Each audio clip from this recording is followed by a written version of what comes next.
How's it going, YouTube? Today we're going to be discussing singly linked lists. Let's get straight to the code. Singly linked lists are lists containing items called nodes.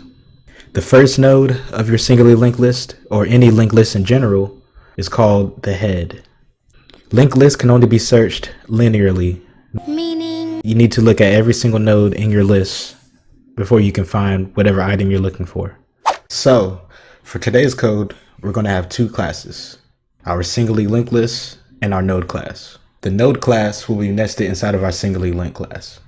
As you can see, the node class has a int data and a next node, and our singly linked list class has a head. For the singly linked list class, we're going to have only two methods: the insert and a print method. First, in our insert method, we're going to check if, one more thing. We're going to assume that there aren't any duplicates in our singly linked list. Our list is empty, so if head is null, we're going to create a new node called new node,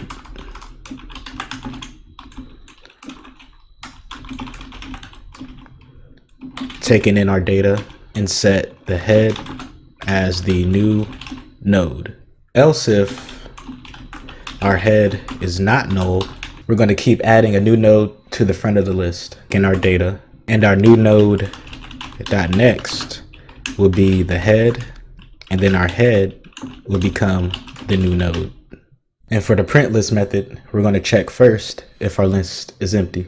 So if head is equal to null, we will print out list is empty. If our list isn't empty, we will create a while loop, head is not null, and we're going to type out or print out head dot data plus a space, and set head equal to head dot next, because you're starting from the front. Now to test our main method, so list dot insert 0, list dot insert 9, and list dot insert -8. And for our last step, we're going to type list dot print list, and let's see our results. And there you have it. We have our -8, 9, and 0. So that's going to wrap up today's video on singly linked lists. If you have any questions, comment below. I'll see you on the next video.